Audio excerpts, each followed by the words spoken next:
स्वागत है आप सभी का आपके अपने चैनल डार्क मैथ में।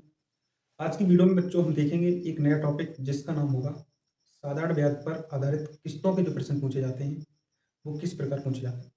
अक्सर बेटा प्रॉब्लम रहती है कि किस्तों पे बनने वाले सवाल हल करने में हमें हमेशा प्रॉब्लम होने लगती है। लेकिन आप इस वीडियो को अगर अंत तक देखते हैं तो आज के बाद किस्तों पर बनने वाले सवालों की प्रॉब्लम बेटा दूर हो जाएगी। बस वीडियो को आपको एंड तक देखना है। देरी ना करते हुए स्टार्ट करते हैं आज का सेशन। चलिए बेटा, आज का जो टॉपिक है हमारा वो है साधारण ब्याज की किस्तें, इंस्टॉलमेंट ऑफ सिंपल इंटरेस्ट। अब पहले तो ये समझिए बेटा क्या है इंस्टॉलमेंट। क्या है इंस्टॉलमेंट? तो इंस्टॉलमेंट की जो परिभाषा मैंने दी है बेटा वो नीचे देखिए क्या लिखी है। उधार ली गई राशि को छोटे छोटे हिस्से में अदा करना ही इंस्टॉलमेंट कहलाता है। उधार ली गई राशि को छोटे छोटे हिस्सों में अदा करना ही इंस्टॉलमेंट कहलाता है। और ये अदा की गई राशि बेटा समान भी हो सकती है और असमान भी हो सकती है। जो समान होती है बेटा उसी को हम बोलते हैं समान किस्तें। क्या बोलते हैं? समान किस्तें। ठीक है, जो समान राशि होती है, उधार ली गई राशि को जो छोटे छोटे हिस्सों में अदा करते हैं तो वो छोटे हिस्से या तो समान हो सकते हैं या फिर असमान हो सकते हैं। और जो समान होते हैं उन्हें बोलते हैं समान किस्तें। बेटा अक्सर प्रश्न समान किस्तों पर ही बनता है, असमान किस्तों पर बेटा प्रश्न नहीं बनता है। तो ये बात आपको समझ आ गई होगी। अगली स्लाइड में देखिए किस किस प्रकार से प्रश्न पूछा जाएगा। तो प्रश्न पूछने के बेटा 4 स्लॉट होंगे। पहले स्लॉट में आपसे पूछा जाएगा प्रत्येक किस्त ज्ञात करें। दूसरा पूछ सकता है उधार ली गई कुल राशि ज्ञात करें। तीसरा पूछ सकता है ब्याज की दर ज्ञात करें। और चौथा हो सकता है जब डाउन पेमेंट अदा कर दी जाए तो प्रत्येक किस्त की राशि ज्ञात करें। तो बेटा आपको स्लॉट में दिखाई दे रहा होगा, इस तरीके से आपसे प्रश्न पूछा जाएगा। यानी कि इन 4 तरीके के प्रश्न बनते हैं बेटा साधारण ब्याज की किस्तों के। तो बेटा मैं इस सब आपको इस वीडियो में कवर कराऊंगा, बस वीडियो को आप कोशिश करना बेटा अंत तक देखना है। ठीक है, तो वीडियो को पॉज करिए, मैं बेटा प्रश्न लेता हूं। चलिए बेटा प्रश्न को लेने से पहले हम अपना कॉन्सेप्ट क्लियर कर लेते हैं कि प्रश्न को हम बनाएंगे कैसे। तो मैं एक उदाहरण लेता हूं। ऐसे समझ लो कि मेरे पास कुल बेटा 944 रुपए हैं। मेरे पास कुल 944 रुपए हैं जो मैंने किसी से उधार ली। इस राशि को मुझे अदा करना है। इसको अमाउंट मान सकते हो। अमाउंट का मतलब होता है बेटा मिश्र धन। जो मैंने उधार लिया राशि वो बेटा 944 रुपए है। और मैं कह रहा हूं बेटा मुझे ने जो उधार लिया उसकी दर है 12%। और मैं कह रहा हूं इस राशि को मैं 4 किस्तों में अदा करना चाहता हूं। कितनी किस्तों में बेटा? 4 किस्तों में। अगर मैं 4 किस्तों में अदा करना चाहता हूं तो मैं कह सकता हूं बेटा मेरे पास जो समय है वो 4 किस्तें हैं। बेटा 4 किस्तें कह दो या बेटा 4 वर्ष कह दो, यानी हर साल जमा करेंगे तो प्रत्येक साल को बोलेंगे 1 साल, 2 साल, 3 साल और 4 साल। तो बेटा ये चारों किस्तें कैसी हैं? बराबर। तो मैं ये पूछना चाहता है ये प्रश्न कि ये बताइए कि प्रत्येक किस्त कितने रुपए की है। ऐसे ही प्रश्न आपसे पूछा जाएगा। ये तो मैंने जनरली एग्जाम्पल लिया है, आप इसको बेटा भली बात समझिए। अगर आप इसको समझ गए तो बेटा इससे बनने वाला प्रश्न आपको बनाने में दिक्कत नहीं होगी।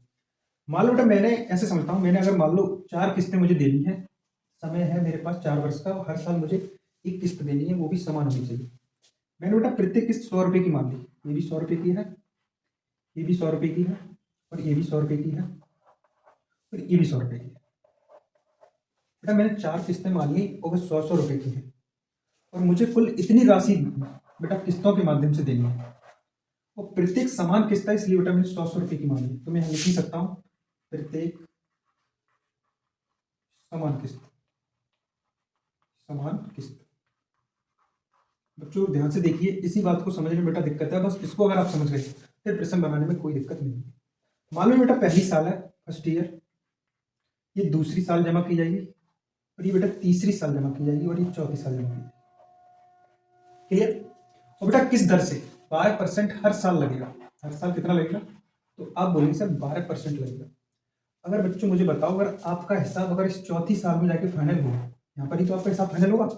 अगर आपका हिसाब चौथी साल में फाइनल होगा तो ये पहली किस्त, अगर बेटा अगर आप पहली साल जमा ना करें, अगर ये वाली किस्त अगर आप पहली साल ना जमा करें और अगर आप लास्ट में इस पहली किस्त को दोगे तो बताओ आपको कितना ब्याज लग जाएगा, मुझे बता दो। तो आप बोलेंगे 1, 2, 3, इस पर 3 साल का ब्याज लग जाएगा, और हर साल 12% लगता है। तो 3 साल में बेटा 12 गुणा 3 यानी 36 रुपये बढ़ जाएगा। बेटा कितना? मेरी बात समझना बेटा, मैं कह रहा हूँ अगर ये पहली किस्त अगर हम पहली साल ना दें और ये हम फाइनल में ही दे जाकर, तो बेटा इस 100 रुपये पर 3 साल का ब्याज ले लेगा साहूकार। तो बताओ हर साल कितना लगता है? 12%। तो बताओ बेटा 3 साल में कितना रुपया और देना होगा? तो आप बोलेंगे 36 रुपये। तो बेटा 100 में 36 जोड़ दो तो ये हो जाएगा 136। बात समझ आ रही होगी। अब मैं कह रहा हूँ बेटा, अगर ये वाला पैसा अगर हम ये दूसरी साल में जमा ना करें और हम फाइनल में ही इसको जमा करें, तो मुझ पर बेटा 2 साल का ब्याज इस पर और लग जाएगा। इस पर कितना पैसा ब्याज लगेगा बेटा? 2 साल का। अब 1 साल का 12% है तो 2 साल का 24 रुपये हो जाएगा। 1 साल में 12 रुपये ब्याज लगेगा तो 2 साल में 24 रुपया। तो बेटा ये वाला अगर हिसाब अगर यहाँ करेंगे हम जाकर, तो हमें कितना देना होगा बेटा? तो 100 में 24 और जोड़ दो तो बेटा 124। बेटा इस चीज को समझिए ध्यान से। अब मैं कह रहा हूँ बेटा, ये वाला पैसा अगर मैं तीसरी साल में ना दूं और चौथी ही साल में दूं जाकर, ये वाला पैसा भी बेटा अगर मैं इस तीसरी साल में ना दूं और चौथी साल में दूं, तो बेटा मुझ पर 1 साल का पैसा इस पर और लग जाएगा। 1 साल का ब्याज बेटा इस पर लग जाएगा और 1 साल में बेटा 12 रुपये लगेंगे। कितने? हर साल 12% लगता है, तो इस बार भी बेटा 12 रुपये लग जाएंगे। तो 100 में बेटा 12 जोड़ दो तो यहाँ कितना हो जाएगा? 112। ध्यान से देखना बच्चों। अब बचा आपका चौथी साल का पैसा। बेटा चौथी साल का जो पैसा है वो तो चौथी साल में ही जमा करना है, और जो चौथी साल में ही जमा करना है उस पर तो ब्याज लगेगा ही नहीं, तो बेटा वो तो 100 का 100 रहेगा। अब तुम देखो तुम उस साहूकार को कितना रुपया दे दोगे। तो आप यहाँ ध्यान से देखिए बेटा, इस सबको जोड़िए। देखो 6 और 4 10 और 2 12। बेटा इसको जोड़िए, 3 और 2 5 और 1 6 और 1 7। इधर जोड़ो 1 2 3 और 4। तो आप बोलेंगे जब मैं हिसाब अपना पूरा करूंगा तो मुझ पर 472 रुपये लग जाएंगे। कितने? 472। तो मुझे बताइए बेटा तुम्हें हिसाब करना कितना है? तो आप बोलेंगे 944। 944। और तुम पर लग कितना पैसा रहा है? तो आप बोलेंगे 472।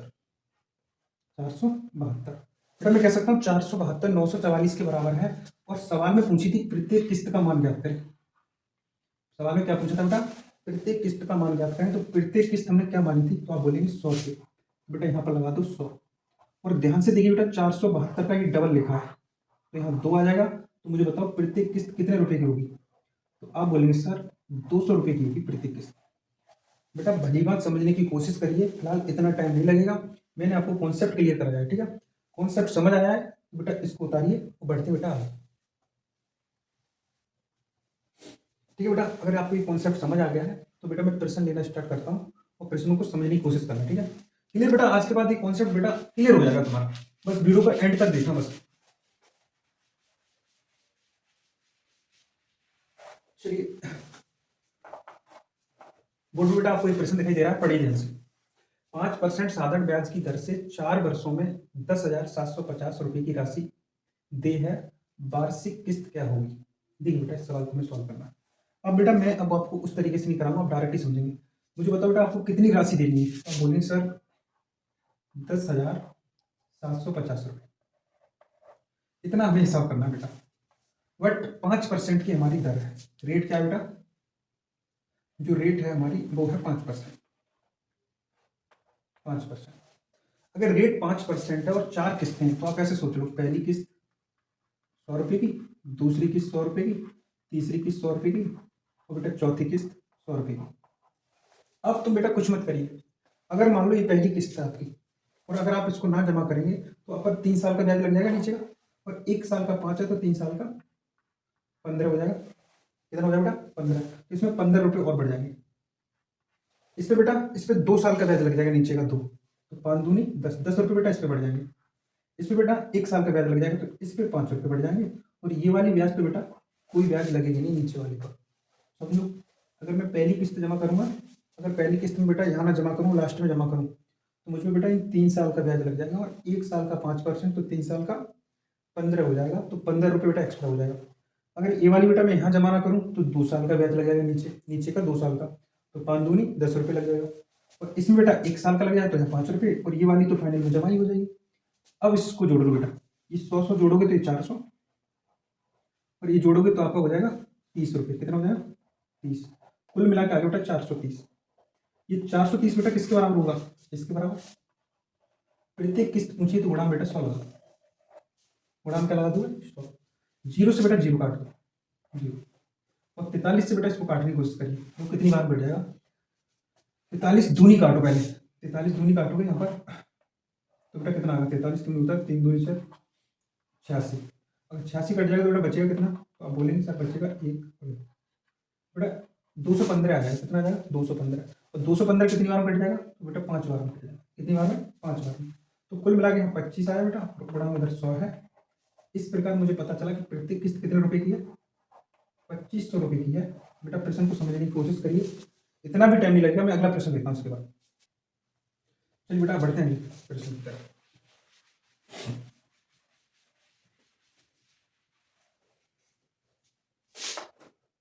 देखिए प्रश्न कुछ इस प्रकार से किया है।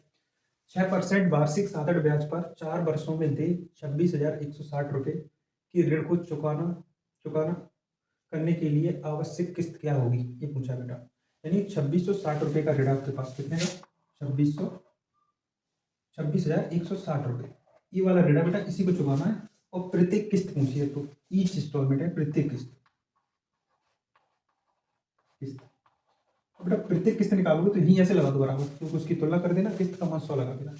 प्रत्येक किस्त बेटा 100 रुपये माना करो, 100 100 100, फिर से जितनी किस्त है बेटा, कितनी किस्त है, 4 वर्षों में देनी है, तो बेटा 4 ही किस्त हो जाएगी, 4। अब बताओ ब्याज की दर कितनी है, तो बोलेंगे सर ब्याज की दर है R बराबर 6%। अब बच्चों ज़्यादा सोचने की जरूरत नहीं है। अगर ये किस्त अगर यहाँ में जमा करेंगे तो 3 साल का पैसा लग जाएगा, 6 18, इसमें बेटा 2 साल का, 6 दूनी 12, इसमें बेटा 1 साल का, और इस पर कोई ब्याज पैसा लगेगा नहीं। क्लियर, इसमें कोई पैसा लगेगा नहीं। इधर जोड़ो बेटा, ये आपका 400 प्लस इसको जोड़ो बेटा, ये 18 18 दूनी 36 हो जाएगा। तो कुल मिला के कितना आ गया बेटा, तो आप बोलेंगे 436। ये 436 बेटा किसके बराबर है, तो आप बोलेंगे इसके। प्रत्येक किस्त का मान पूछा है तो गुणाम लगा दो बेटा 100, गुणाम क्या लगा दोगे 100। अब इस नंबर को थोड़ा सा बेटा सिंप्लीफाई कर लो। एक काम करिए, 4 से काट दो इसे, 4 एकम 4, 4 दूनी 36, 4 से ऊपर काटो, 4 6 24 हो जाएगा, और 4 पन्ना 20 हो जाएगा, 4 चौक 16। इस प्रकार बेटा ऊपर आया 65 40, और नीचे बेटा 109, और गुणाम बेटा 100। अब बेटा देखो इसको ध्यान से, ये 6 बार में कट जाएगा ये वाला नंबर। अगर 6 बार में कट जाएगा तो 1 जीरो यहाँ बचेगा, 2 जीरो उधर है। बेटा प्रत्येक किस्त आ जाएगी आपकी 6,000 रुपये की। बेटा आपको प्रश्न समझ आ रहे होंगे, वीडियो को पॉज करिए, बढ़ते हैं अगले प्रश्न की तरफ। चलिए बेटा देखते हैं अगला प्रश्न।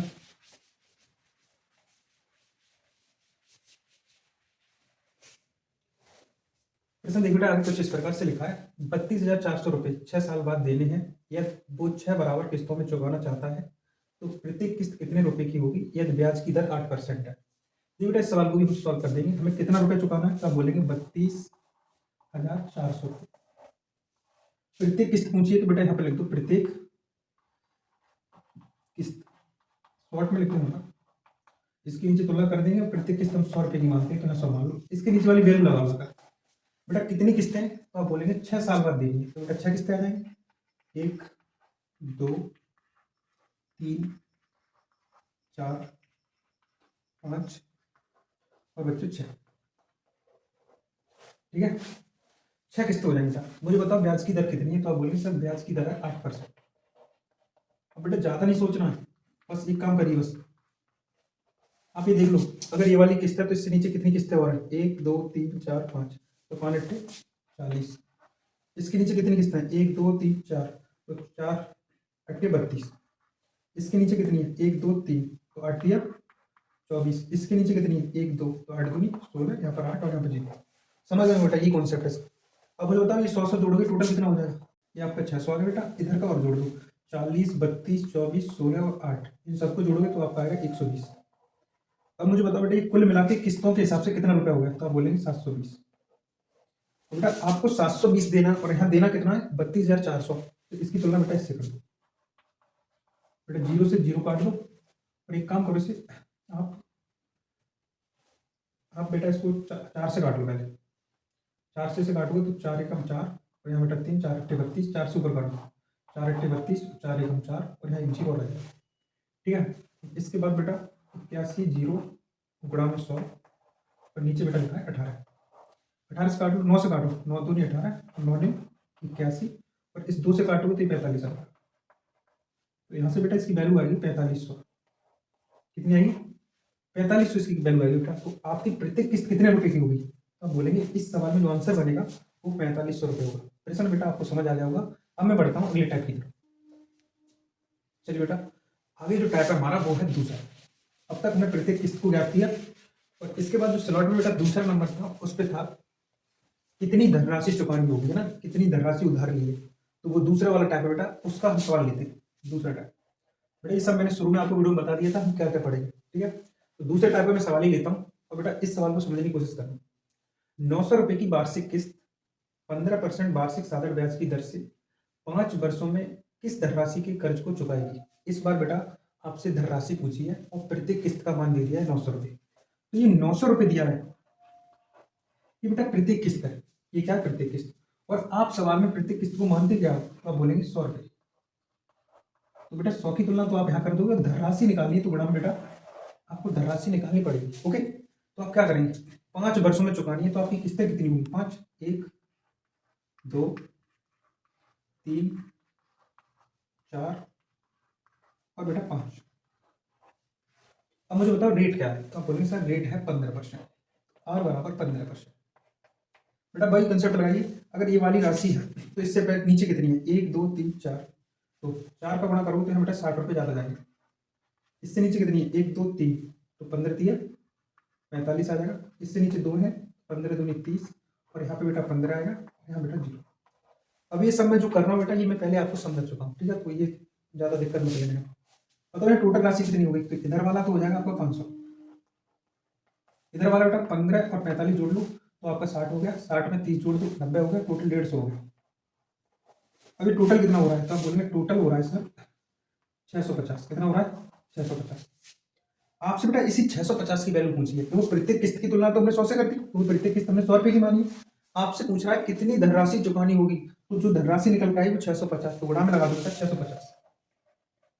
बेटा जीरो से ये दोनों जीरो काट दो, अब लिख दो 9 गुणा 650। बेटा बस गुणा कर दो, 9 पंजे 45 और 9 छः 54 और 54 में बेटा 4 और जोड़ोगे तो 58 हो जाएगा। तो प्रत्येक राशि होगी 5850 रुपये। बेटा प्रश्न समझ आ गया होगा। दूसरे टाइप का भी मैंने आपको एक सवाल करा दिया। अब मैं बढ़ता हूँ बेटा अगले टाइप की तरफ। चलिए बेटा बढ़ते हैं तीसरी टाइप की तरफ। इस टाइप बेटा मैं एक ही प्रश्न करा के छोड़ दे रहा हूँ, बाकी आप समझिए इसको, वीडियो बहुत लंबी हो जाएगी फिर। देखिए टाइप 3 की बात करते हैं। और बेटा टाइप 3 हमने स्लॉट में देखा था, टाइप 3 में हम केवल ब्याज की दर ज्ञात करेंगे। प्रश्न बेटा बड़ा ही मस्त बनता है, देखिए किस प्रकार से प्रश्न पूछा जाता है। प्रश्न ऐसे पूछा जाएगा कि किसी पेन का नगद मूल्य 10 रुपये है, परंतु इसे 1 रुपये की प्रति महीने 11 महीने की तक समान किस्तों में खरीद सकते हैं। ब्याज की दर ज्ञात करें। वैसे तो इस पेन का जो मूल्य है बेटा वो 10 रुपये है, पर 1 रुपये प्रति मूल्य 1 रुपये की प्रति 11 किस्तों में खरीद सकते हैं इसे, यानी कि आपसे ब्याज ले ली जाएगी ज़्यादा। कह रहा ब्याज की दर बताइए, ब्याज की दर क्या रहेगी। देखो बेटा उस पेन का जो नगद मूल्य है वो है 10 रुपये, तो उसको हमने प्रिंसिपल मान लिया। बेटा समझने की कोशिश करना, अक्सर बच्चे कंफ्यूज रहते हैं कि किस प्रकार ब्याज की दर निकालनी। और अगर 1-1 रुपये की अगर हम किस्तों के रूप में लें बेटा तो 11 किस्तों में मिल जाएगा। या तो तुम नगद 10 रुपये दे दो या फिर 1-1 रुपये देते जाओ और 11 किस्तें दे दो, नहीं 1 रुपये एक्स्ट्रा दे दो। तो बेटा जब मैं 1-1 रुपये की किस्त देता हूँ तो मुझे ये पेन पड़ता है बेटा 11 रुपये का। बेटा हमारी बात समझ में। तुम ये नहीं कह सकते हो अगर नगद दे रहे हैं तो 10 रुपये और बेटा किस्तों में दे रहे हैं तो 11 रुपये। तो बेटा इस प्रकार तुम कह सकते हो जो ब्याज मिलेगा, ब्याज वो 1 रुपये का होगा। तो बेटा कोई राशि 10 थी और 11 हो गई, तो बेटा ब्याज ही तो मिला होगा 1 रुपया, 1 रुपये ब्याज होगा, जिसे हम ऐसा ही कहते हैं। अब बात समझना बेटा, यहाँ मतलब क्या है। और ये मासिक किस्तें, ये ध्यान रखना मासिक किस्तें, ठीक है, महीने वाली किस्तें।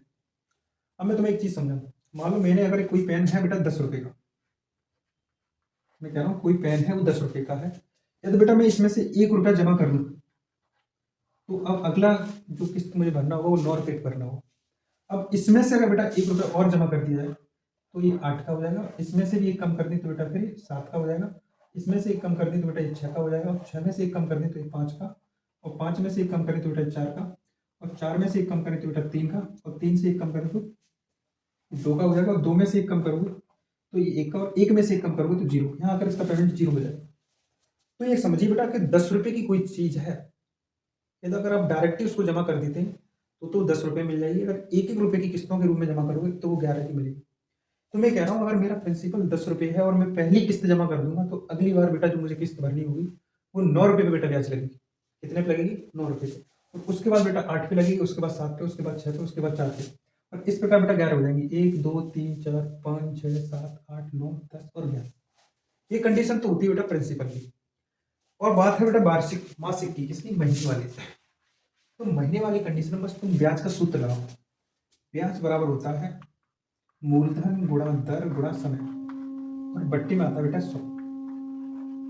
ठीक है, बताओ ब्याज कितना मिल रहा था? तो बोलेंगे 1 रुपये का। मूलधन क्या है तुम्हारा? बेटा मूलधन आपका ये नहीं है, इसे मूलधन मत मान लेना। ये तो मूलधन तब है जब पेन को अगर तुम डायरेक्ट खरीदना चाहते हो। अगर पेन डायरेक्ट नहीं खरीद पाओगे तो पहले बेटा मूलधन 10 रुपये, और फिर ब्याज 9 रुपये पे लगी होगी, फिर बेटा 8 रुपये पे, फिर 7 रुपये पे, फिर 6 रुपये पे, फिर 5 रुपये पे, और फिर बेटा 4 पे, फिर 3 पे, फिर 2 पे, और फिर 1 पर। ये आपका मूलधन होगा बेटा। तो इस प्रकार बेटा किस्तें धीरे धीरे कम होती चली जाएंगी, और उस पेन का मूल्य होगा वो बिल्कुल जीरो हो जाएगा 11वीं किस्त पर। इसलिए 11 किस्तों का मतलब मूलधन आपका ये आएगा। गुणा बेटा दर, दर तो आपको निकालनी है। समय बेटा 1 वर्ष नहीं है, मासिक है, तो उसको लिख लो बेटा 1/12, क्योंकि बेटा माह को जब वर्ष को जब माह बनाओगे तो 12 से भाग दो। और बट्टी में कितना लिखा है? तो आप बोलेंगे 100। अभी आपको लगा होगा ये प्रश्न बड़ा कॉम्प्लिकेटेड नहीं है। ये 1 से लेकर 10 तक की संख्या का जोड़ लिखा है, जिसे निकालना बेटा बहुत ही आसान है। कैसे? एक काम करिए, ये 12 और 100, 1200 हो जाएगा। 1200 को इधर पहुंचा दो। अब इसको जब इधर पहुंचा दोगे तो इधर हो जाएगा बेटा 1200। इसको बेटा जोड़ना है n प्राकृतिक संख्याओं के योग से। तो टोटल कितना है? 10। 10 यानी n और n+1, ये तो सूत्र होता है n+1 और बट्टे में 2। इससे बेटा योग निकालने थे n प्राकृतिक संख्याओं का। तो बेटा यहाँ 11 आ जाएगा, और नीचे 2, और गुणा बेटा 8। इस 0 से बेटा 0 काट देना, इस 2 का गुणा और कर दो यहाँ, तो ये हो जाएगा आपका 240, और इधर हो जाएगा बेटा 11 r। तो जब r निकालोगे तो आएगा 240/11%। बेटा यही आपकी ब्याज की दर है। बेटा प्रश्न शायद हो सकता है आपको कम समझ आया होगा, पर अगले प्रश्न बेटा मैं इसको पूरा क्लियर कर दूंगा। वीडियो को पॉज करिए, बढ़ते हैं अगले प्रश्न की। चलिए बच्चों, ऐसा ही प्रश्न और लिखें, क्लियर हो जाएगा ये टाइम आपका।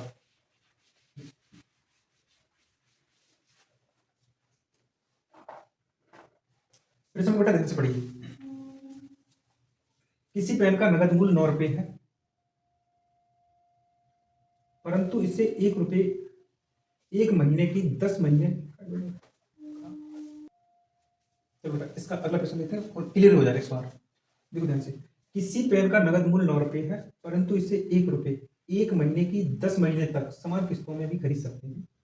दर ज्ञात करें। बिल्कुल बेटा सिंपल सवाल है। देखो मैं इसको हल करा देता हूँ। नगद मूल्य कितना है? नगद का मतलब बेटा प्रिंसिपल नहीं होता है। जैसे मैं लिख देता हूँ इसको 9 रुपये। अगर आप डायरेक्ट ही जमा करेंगे तो प्रिंसिपल 9 रुपये है, अगर किस्तों में जमा करेंगे तो 9 रुपये नहीं होगा। आगे कह रहा है इसे 1-1 रुपये की 10 महीने तक समान किस्तों में चुकाया जाता है। तो बेटा 10 किस्तों में चुकाया होगा, तो आपके पास से पैसा कितना गया है? तो आप बोलेंगे 10 रुपये। अब 10 रुपये गया है तो मुझे बताओ बेटा ब्याज कितना आ गया? तो आप बोलेंगे 1 रुपये। बस बेटा ब्याज का सूत्र लगा दो। ब्याज बराबर PRT/100। ब्याज कितना है? तो आप बोलेंगे 1 रुपया बराबर। बेटा अब ज्यादा मत सोचो, बस इतना देखो। आपने बेटा 9 रुपया लिया था, अगर आप 9 रुपया अगर दे देते तो बेटा वो 9 रुपये में पेन मिल जाता।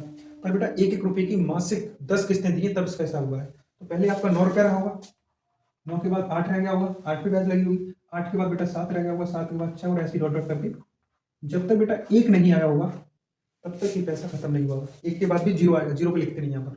उसके बाद ये तो हो गया आपका मूलधन, और बेटा दर होगी आपकी R, और समय कितना है? 1 महीना। तो 1 महीना है बेटा, इसको आप क्या लिखेंगे? 1/12। ठीक है, 1 महीना आप लिखो 1/12। तो महीना को आपने वर्ष बना लिया। अब इसको बेटा इधर लेके आओ, इसके नीचे कितना आएगा? 100 आएगा। ये इधर पहुंचा दो बेटा, टोटल कितना हो जाएगा? 1200। ठीक है, और इधर बेटा आपका कितना होगा? 9 से 1 से लेकर 9 तक की संख्याओं का योग। तो 9 गुणा 10 और बट्टे बेटा 2 आएगा, गुणा में 8। ये कैसे आ रहा है मैं अभी आपको समझ चुका हूँ। n संख्याओं का योग। इसको बेटा ऐसा करो, 0 से 0 काट दो, 3 से काटोगे, 3 3 9 और 3 4 12। इस 2 का गुणा इधर कर दो तो इधर 80 आ जाएगा, और इधर आ जाएगा 3r। और जैसे ही बेटा आप r का मान निकालोगे तो आएगा 80/3, और यहाँ परसेंटेज लगा देना। ठीक है बेटा, मैंने पिछले प्रश्न में यहाँ पर बेटा महीना बोल दिया, जबकि वर्ष बनाया जाएगा। महीने को जब वर्ष बनाएंगे तो 12 से भाग देंगे। देखो बेटा मैंने इस प्रश्न को आपको क्लियर किया है। अगर आपको प्रश्न समझ आ गया है तो वीडियो को लाइक करिए, बढ़ते हैं अगले प्रश्न की तरफ। चलिए बेटा बढ़ते हैं टाइप संख्या 4 की तरफ। मैंने बेटा इन प्रश्नों को समझाने की पूरी कोशिश की है। अगर फिर भी आपको समझ नहीं आते हैं तो बेटा कमेंट करके जरूर बताएं। बेटा चलता हूँ बेटा टाइप चौथे की तरफ, ठीक है, उसको देखिए। टाइप चौथा था बेटा, जब डाउन पेमेंट अदा कर दी जाए तब प्रत्येक किस्त कितने रुपए की होगी। तो प्रश्न को देखिए कैसे प्रश्न पूछा जाता है। एक मोबाइल फोन 25,000 रुपए या फिर 5200 रुपए की डाउन पेमेंट पर 4 समान मासिक किस्तों पर उपलब्ध है। यदि साधारण ब्याज की दर 25% वार्षिक है तो प्रत्येक किस्त की राशि की गणना करें। तो बेटा इस सवाल को हम कैसे करें, सुनो मेरी बात। या तो आप इस मोबाइल फोन को तब खरीद सकते हैं 25,000 रुपये पूरे दे दें। बेटा देखना मैं एक ही बार सॉल्यूशन दूंगा, नहीं सही समझो। या फिर तुम बेटा इसको डाउन पेमेंट कर दो इसमें से 5200 रुपये। अगर आप इसमें से 5200 रुपये जमा कर दो, अगर बेटा आप 5200 रुपये इसमें से जमा कर दोगे तो जो राशि रह जाएगी उसी पर किस्तें बांधी जाएंगी, और किस्त उस पर बांधी जाएंगी कि कितने समय के लिए। तो बेटा पहले इसको माइनस करोगे तो यहाँ बचेगा 0 0 और यहाँ 8 और यहाँ बेटा 9 और यहाँ 19,800 रुपये बचे। अब जो 19,800 रुपये बचे बेटा वो चार समान मासिक किस्तों में उपलब्ध कराने। तो बेटा इस पर 4 माह का पहले ब्याज इंक्लूड होगा, इस पर 4 माह का ब्याज इंक्लूड होगा। तो मुझे बताइए, अगर ब्याज की दर 25% वार्षिक है, पहले तो इस बात को समझिए, ब्याज की जो दर है वो बेटा 25% वार्षिक है। बेटा अगर वार्षिक है तो पहले तो इसको मेरी बात मानिए, इसको वार्षिक है तो मासिक बनाओ। 25% एक वार्षिक है, इसको पहले मंथली बनाओ। तो मंथली बनाने से पहले मुझे बताइए 25% तो बेटा ये कह सकता हूँ 12 महीने के बराबर है। अब बेटा परसेंटेज जैसे आप इसका हटाओगे तो ये कितना बनेगा, तो आप बोलेंगे सर 25/12 और गुणा में आ जाएगा सर 100, और 25 चौका होता है 100। ये जो बन के आएगा आपका वो होगा 1/48। ये बन के कितना आएगा 1/48, यानी कि ब्याज की दर जो होगी बेटा वो 1/48 हो जाएगी। यानी 48 रुपये पे 1 रुपये का ब्याज मिलता होगा, ऐसे कह सकते हैं 48 रुपये पर 1 रुपये का ब्याज मिलता होगा। और ये जो बेटा प्रत्येक महीने का लिखा है, 1 महीने का, केवल कितने का लिखा है 1 महीने का। अब बेटा इस बात को समझिए, जो 19,800 रुपये थे वो डाउन पेमेंट अदा करने के बाद बचे थे 19,800 रुपये। अब बेटा 19,800 रुपये तुम लास्ट फाइनल में तो हिसाब करना चाहते हो। अगर आप फाइनल में हिसाब करना चाहते हो तो मुझे बताइए आपके पास कितने महीने हैं। तो आप बोलेंगे सर हमारे पास जो महीने बचे हैं वो 4 महीने हैं और 1 महीने की ब्याज इतनी है, 1 महीने की ब्याज इतनी है। अगर 1 महीने की ब्याज 1/48 है तो बच्चों मुझे बताओ 4 महीने की ब्याज कितनी आएगी। तो 4 से काटोगे 12 तो ब्याज आ जाएगी 1/12। अगर 4 महीने की ब्याज बेटा 1/12 आ जाएगी और रुपये आपके पास है 19,800। 19,800, अगर 19,800 रुपये है और 1 महीने यानी कि इस 19,800 पर 1 महीने का ब्याज होता है 1/48 और 4 महीने का होता है 1/12। तो मुझे एक बात बताइए, 12 रुपये पर 1 रुपया ब्याज मिल रहा है, तो बताओ मिश्र धन कितना होगा, आपको अदा की गई राशि कितनी होगी। तो आप बोलेंगे 12 और 1 का ब्याज मिल जाएगा तो मिश्र धन हो जाएगा 13। कुल मिला के मैं ये कहना चाह रहा हूँ, आपको जो हिसाब करना है बेटा 19,800 गुणा 13/12 का हिसाब करना है, इसका आपको हिसाब करना है। इस बात को बेटा समझने की कोशिश करिए। जैसे मान लो मंथली ब्याज की दर कितनी आई 1/48, तो बताओ 4 महीने में ब्याज कितना मिल जाएगा, तो 1/12। आप 19,800 का अगर पहले 1/12 निकालो, फिर गुणा निकालने के बाद फिर बेटा उसको इसमें जोड़ोगे। तो मैं ये कहना चाह रहा हूँ आप जोड़ो मत, आप ऐसा करिए, अगर 12 रुपये पे 1 रुपया ब्याज मिल रहा है तो मैं कह सकता हूँ अगर मूलधन 12 है और 1 रुपये का ब्याज मिलता है तो मिश्रधन 13 रुपये होगा। मैं वही तो कहना चाह रहा हूँ कि 4 महीने बाद ये 1 रुपये हो कितना जाएगा, तो आप बोलेंगे 1 का ब्याज मिल जाएगा तो 13 की वैल्यू पूछिए, यानी 12 से 13 की वैल्यू। तो ये बेटा अमाउंट लिखा है, क्या लिखा है अमाउंट। यानी मिला के मैं कहना चाह रहा हूँ कि लास्ट में 4 महीने बाद जब हिसाब करेंगे तो हमें कितना पैसा देना होगा, बस उसके बाद बेटा सवाल में फिर कुछ नहीं है। देखिए आप एक काम करिए, यहाँ से ये जो नीचे लिखा है 48, इसी को मान लो प्रत्येक किस्त। मैंने मान ली बेटा पहली किस्त 48 की है, दूसरी किस्त भी 48 की है, और तीसरी किस्त भी 48 की है, और चौथी किस्त भी 48 की है। ठीक है, पहली किस्त भी 48 की है, दूसरी किस्त भी 48 की है, तीसरी किस्त भी 48 की है, चौथी किस्त भी 48 की है। बेटा मुझे एक बात बताइए, 48 रुपये पे 1 रुपये का ब्याज मिलता है, तो इन 3 सालों में कितना मिलेगा 3 रुपये, इन 2 सालों में कितना मिलेगा 2 रुपये, और इस 1 साल में कितना मिलेगा 1 रुपये, और लास्ट वाली बेटा 0 रुपये। अब इन सबको जोड़ लो, अगर आप इन सबको जोड़ोगे तो कितना आएगा, तो 8 चौक 32 और ये 4 चौक 16 हो जाएगा, 16 और 3 19, 192। तो इसको जोड़ोगे तो 6 आ जाएगा, तो टोटल हो गया आपका 198 रुपये, क्योंकि आपको इतना रुपये देना होगा, आपका हिसाब हो जाएगा। जबकि हिसाब होगा कितने रुपये पे, 19 गुणा 800 गुणा 13/12, तो ये वैल्यू बेटा इसके बराबर है, ये वैल्यू इसके बराबर है। थोड़ा बेटा मैं इसको साफ करता हूँ, देखो ये वैल्यू किसके बराबर है, क्योंकि 198 किसके बराबर है, इसके बराबर। आपसे प्रत्येक किस्त का मान पूछा था, प्रत्येक किस्त, और प्रत्येक किस्त कितने की थी, 48 की थी। एक काम करिए बेटा, इसको काटो पहले, 4 से काट लो इसे, 4 से कट जाएगी, 2 से काट दो, या फिर एक काम करिए तो कटेगा सीधा सीधा 198 से 198, ठीक है। अब एक यूनिट का मान निकल के आ गया आपका 100 गुणा 13/12। और बेटा एक यूनिट का मान निकालेंगे, प्रत्येक किस्त का मान निकालेंगे, और प्रत्येक किस्त कितने की मानी आपने, 48 की, तो गुणा में लगा दो दोनों तरफ 48, यहाँ भी 48 और यहाँ भी 48। अब इसको काटिए, 12 चौक 48 हो जाएगा। तो बताओ 48 यूनिट का मान कितना आ रहा है, 13 चौक 52, 5200 रुपये आ रहा है। कितना आ रहा है, 5200 रुपये। तो मैं कह सकता हूँ बेटा प्रत्येक किस्त हमारी कितने रुपए की है, 5200 रुपये की है। बेटा प्रश्न बेशक कॉम्प्लिकेटेड है, लोग इसे करा नहीं पा रहे हैं, तरह तरह के तरीके बताते हैं कि इसमें एक्स मान लो या इंस्टॉलमेंट मान लो, तब इसको सॉल्व कराते हैं।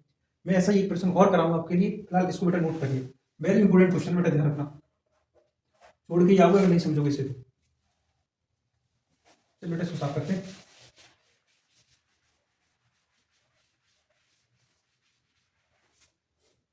देखिए बेटा एक प्रश्न और आपको बोर्ड पर दिखाई दे रहा है, इस प्रश्न का जवाब आपको कमेंट करके बताना है। और बताइए बेटा आज की वीडियो आपको कैसी लगी, कमेंट करके जरूर बताइए। अगर वीडियो आपको अच्छी लगती है तो बेटा शेयर कर दिया करो, और चैनल को सब्सक्राइब जरूर करिए। मिलते हैं बेटा इसी प्रकार की एक और वीडियो में, तब तक देखते रहिए डाक with math. Thank you for watching.